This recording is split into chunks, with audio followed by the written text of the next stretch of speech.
Hi, welcome back to my channel. My name is Amani and you are watching Along the Pages.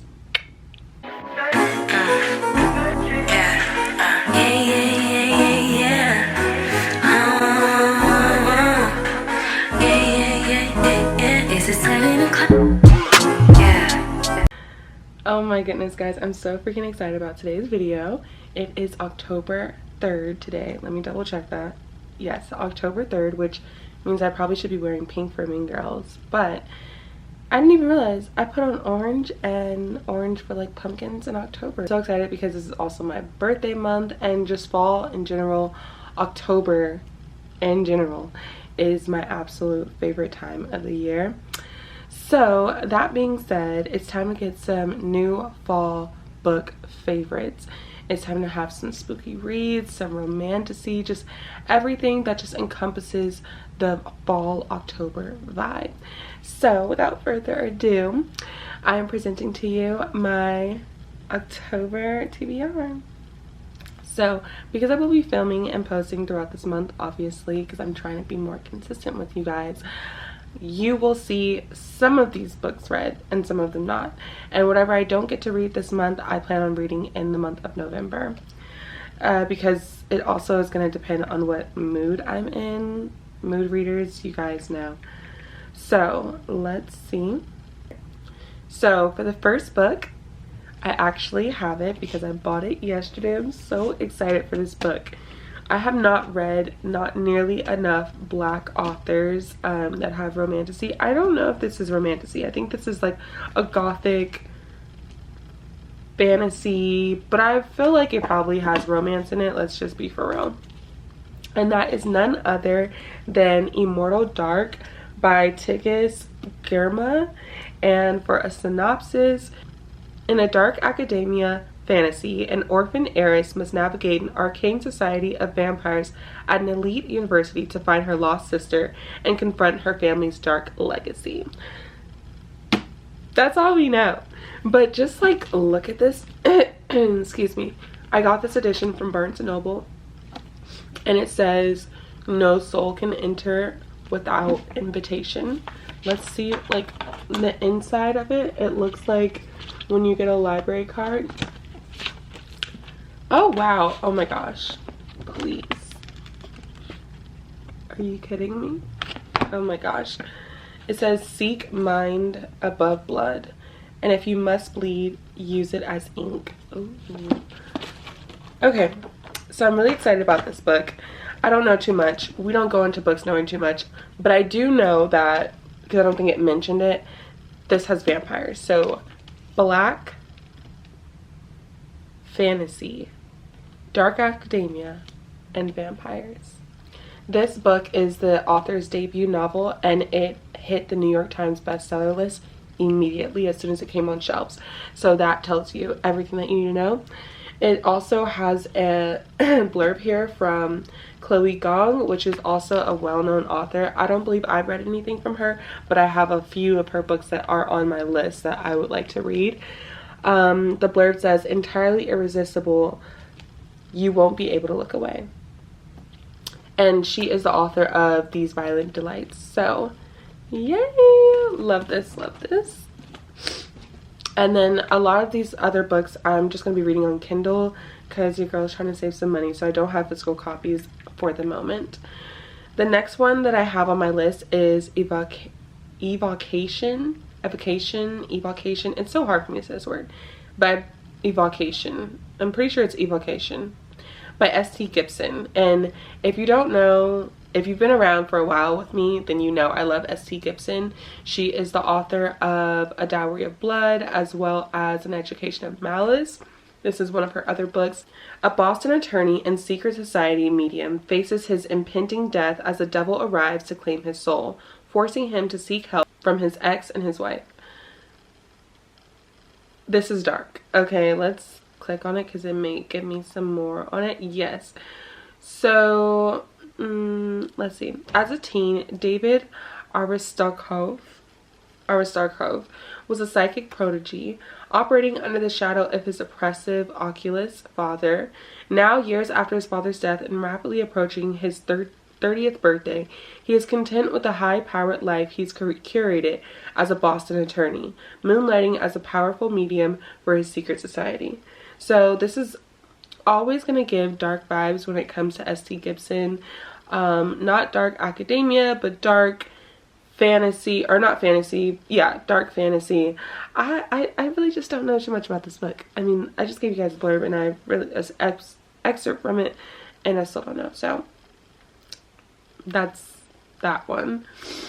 The next one that I have on my list is something that I've heard a lot of hype about for the past couple of years.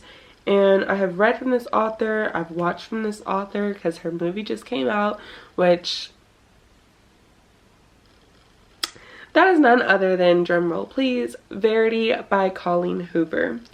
I just know that this book is very different from all her other books because it has like a psychological thriller aspect to it.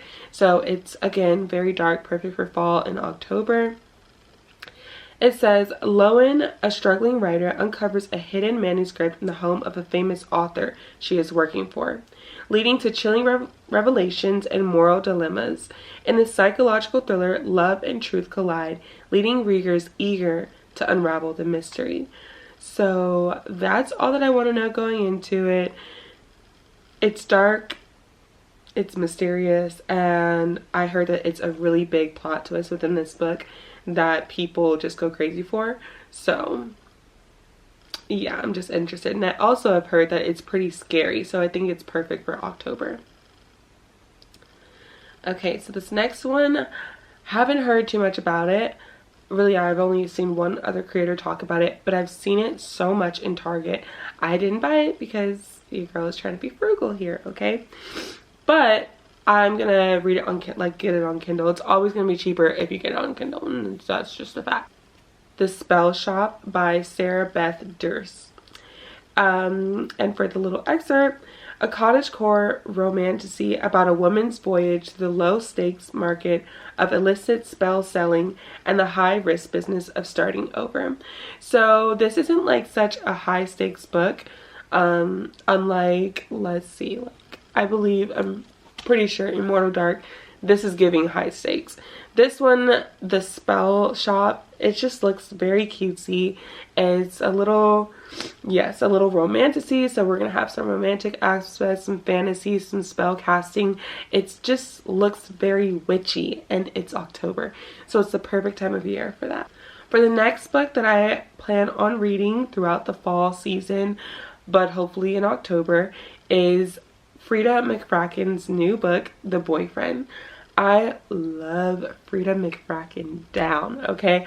I thought that I wasn't a thriller reader, like psychological. I was wrong. She put me on. The Housemaid was the first book that I read by her, and I absolutely devoured it. And then The Locked Door was the second book I read by her, and I was like, I didn't realize when I was reading it that it was by her. I just picked it up. I saw it on Kindle Reader. I'm like, I'm gonna just read it. And I'm like, this just blew my mind. No, The Locked Door didn't blow my mind. The Locked Door was the third book I read, but the second book was Never Lie, and that one absolutely blew my mind. Couldn't guess the plot twist. If you are looking for a psychological thriller to read throughout this month, because I've already read it, I'm not going to, but if I have never read that, and if you're someone who hasn't read that book, Never Lie, right here, delicious. It's so good. For the context on The Boyfriend, let's see. Also, I always say Frida McFracken. Bracken? Why do I do that to myself? It's Frida McFradden. I'm so sorry, Frida, because I love you, girl. I don't know why I just want to say Fracken all the time. She's looking for the perfect man. He's looking for the perfect victim. Sydney Shaw, like every single woman in New York, has terrible luck with dating. She's seen it. Men who lie in their dating profile stick her with the dinner bill, and worst of all, men who can't shut up about their mothers. But finally, she hits the jackpot. Her new boyfriend is utterly perfect. He's charming, handsome, and works as a doctor at a local hospital. Sydney is swept off her feet.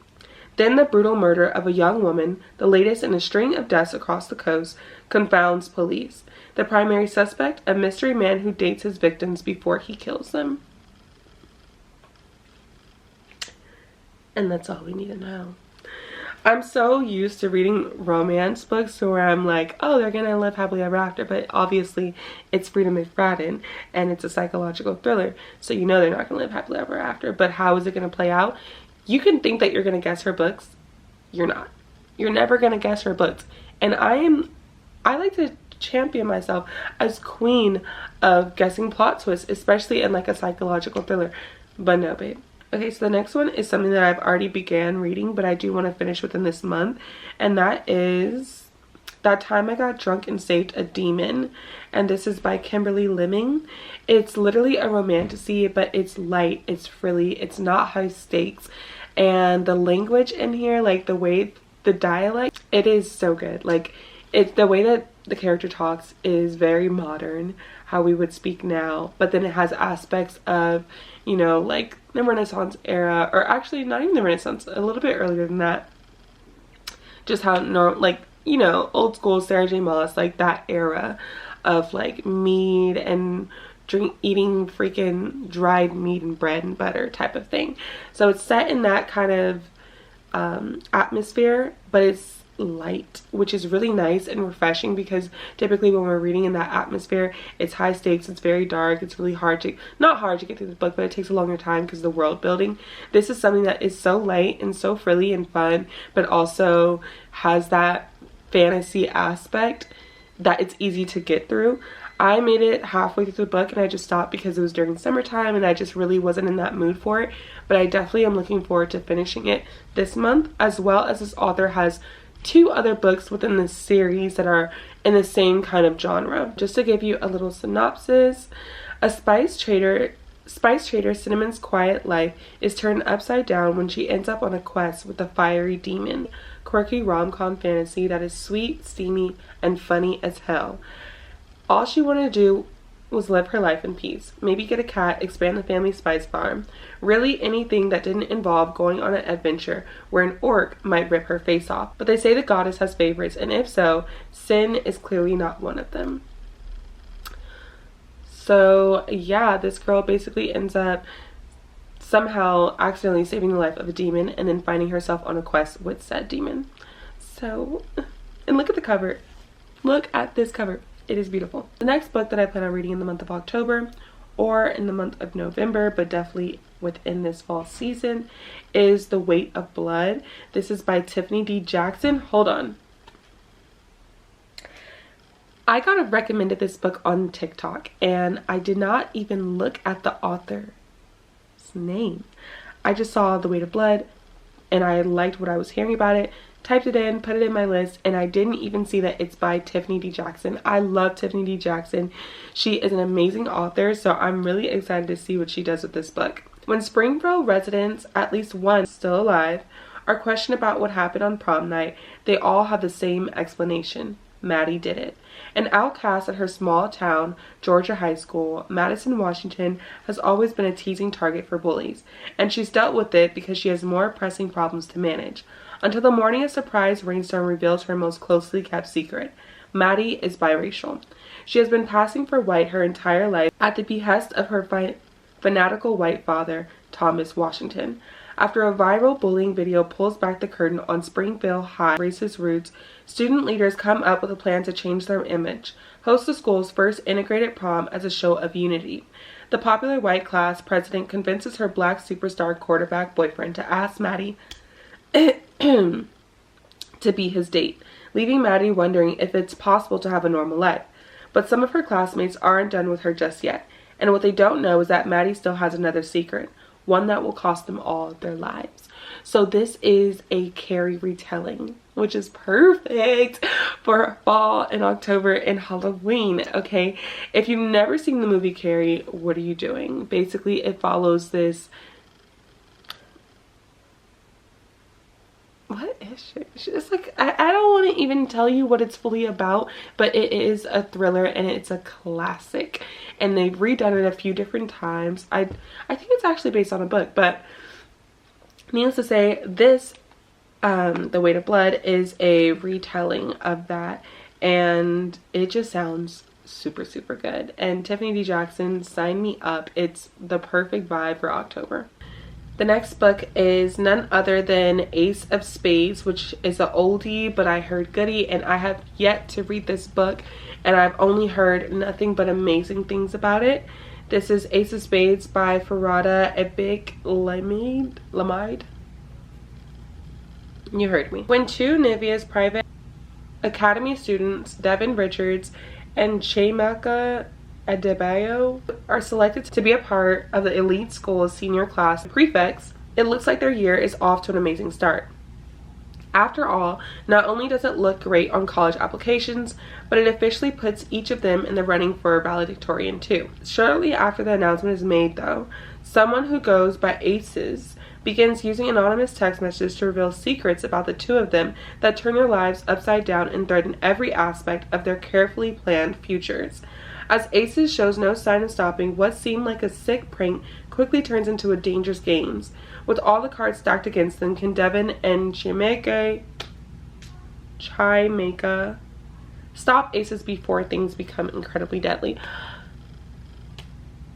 This also was sold as Get Out, dark academia, fantasy, and just dark with a really good twist. And that is really just how I'm going to sell it to you guys, because I don't know about you, but that synopsis did not help me. And for the last book, it is another dark academia, because that is just the theme of fall in October. And that is none other than Legend Born by Tracy Dion. I've heard, just like the last book, wonderful, amazing, nothing but great things about this book, and it has been on my radar for a while. I believe it's 3 books out now, so been on my radar for about 3 years, and I just never got the chance to read it. I think now is the perfect time of year to do so. I know that it's going to be fast-paced from what I've been told, and it's fantasy, it's dark, it's giving fall vibes, it's that type of atmosphere. And let's give you a little synopsis. After her mother dies in an accident, 16-year-old Bree Matthews wants nothing to do with her family memories or childhood home. A residential program for bright high schoolers at UNC Chapel Hill seems to be the perfect escape, until Bree witnesses a magical attack her very first night on campus. A flying demon feeding on human energies, a secret society of so-called legend-born students that hunt the creatures down, and a mysterious teenage mage who calls himself a Merlin, and who attempts and fails to wipe Bree's memory of everything she saw. That sounds really, really interesting. I'm very excited for that. Anything with magic, Merlin, discovering magic, the whole 9. It sounds amazing, and I'm really excited for it. And yeah, so that is all. I really am not, I feel like I'm not good at sit down videos. I talk really fast and I'm all over the place, and I hope this has some sort of order to it. Thank you so much. I love you guys so much, and please don't forget to like and subscribe to my channel. I am becoming more consistent, so please bear with me. That is really my goal. This is my birthday month. This is my favorite season. Let's be consistent. I love to post reading vlogs, so that's what you'll be getting, and I'm talking too much now.